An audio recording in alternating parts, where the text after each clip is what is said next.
सत्ययुग के समय कश्यप ऋषि की पत्नी दिति के गर्भ से 2 पुत्र जन्मे, हिरण्याक्ष और हिरण्यकशिपु। दोनों अत्यंत बलवान असुर थे। हिरण्याक्ष ने भगवान विष्णु के वराह अवतार से युद्ध किया और मारा गया।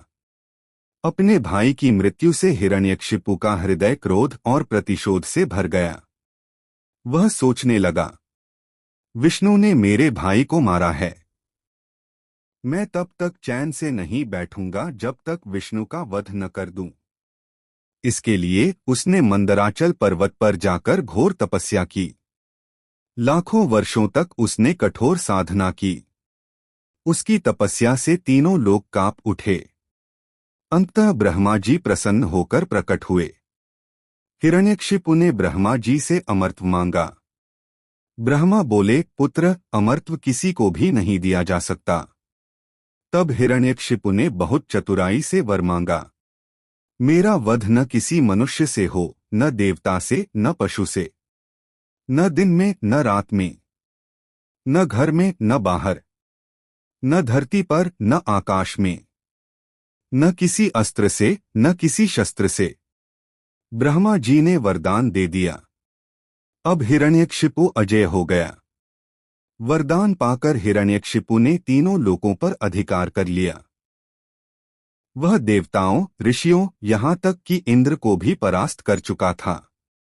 उसने आदेश दिया, अब केवल मेरी पूजा होगी, विष्णु का नाम लेने की किसी को अनुमति नहीं है। देवता भयभीत होकर भाग गए। लोग डर के मारे उसका नाम जपने लगे। लेकिन उसके घर में ही एक ऐसा बालक जन्मा जिसने उसके आदेश की अवहेलना की। वह था उसका पुत्र प्रहलाद। प्रहलाद बचपन से ही भगवान विष्णु का नाम जपता था। उसकी शिक्षा दीक्षा दानवों के गुरु शुक्राचार्य के पुत्र षंड और अमरक से हो रही थी। लेकिन जब भी वे प्रहलाद से राजनीति, युद्धकला या दानव धर्म पूछते, प्रहलाद उत्तर देता, गुरुवर, सच्चा धर्म तो भगवान विष्णु की भक्ति है। वही सबका पालनहार है। गुरु हैरान होकर हिरण्यकशिपु के पास गए और सब बताया। हिरण्यकशिपु ने प्रहलाद को बुलाया और कहा, बेटा, तू इतना छोटा है, फिर भी मेरी आज्ञा का पालन नहीं करता। विष्णु मेरा शत्रु है। तू उसकी भक्ति क्यों करता है? प्रहलाद ने मासूमियत से उत्तर दिया, पिताश्री, विष्णु सबके प्रभु हैं। वह आपके भी ईश्वर हैं, मेरे भी। उन्हीं की शरण में जाकर जीवन सफल होता है। यह सुनकर हिरण्यकशिपु का क्रोध सीमा से बाहर हो गया। उसने प्रहलाद को मार डालने का आदेश दे दिया। हिरण्यकशिपु ने प्रहलाद को मारने के लिए अनेक प्रयास किए।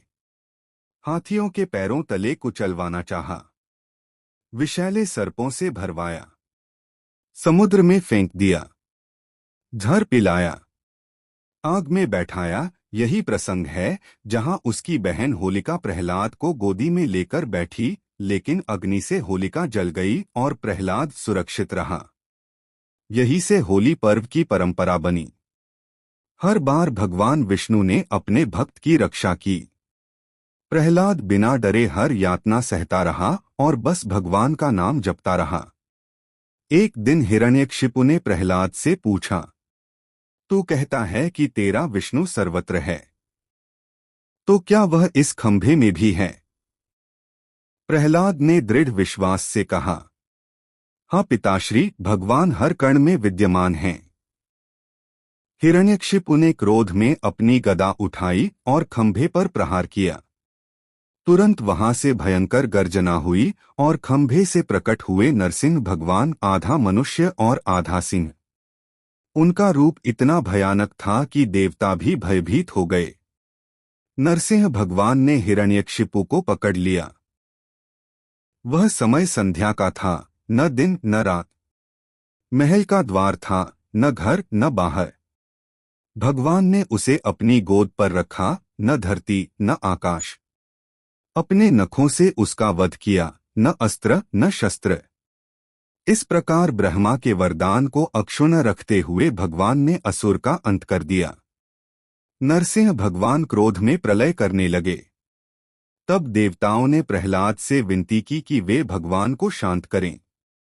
प्रहलाद भगवान के चरणों में गिर पड़ा और कहा, हे प्रभु, मेरे पिता को क्षमा कर दीजिए। उन्होंने अज्ञानवश यह सब किया। भगवान नरसिंह ने प्रहलाद को गले लगाया और बोले, वत्स, तेरी अटूट भक्ति के कारण ही मैं इस रूप में प्रकट हुआ हूँ। भक्त की रक्षा करना मेरा प्रथम कर्तव्य है। इस कथा से यह स्पष्ट होता है कि अहंकार चाहे कितना बड़ा क्यों न हो, उसका अंत निश्चित है। सच्ची भक्ति और विश्वास से भगवान को भी अवतार लेना पड़ता है। जो हर परिस्थिति में प्रभु का नाम लेता है, उसकी रक्षा स्वयं भगवान करते हैं। जितने भी प्रभु भक्त हैं, लाइक और सब्सक्राइब करके घंटी बजा दे। जय श्री राम।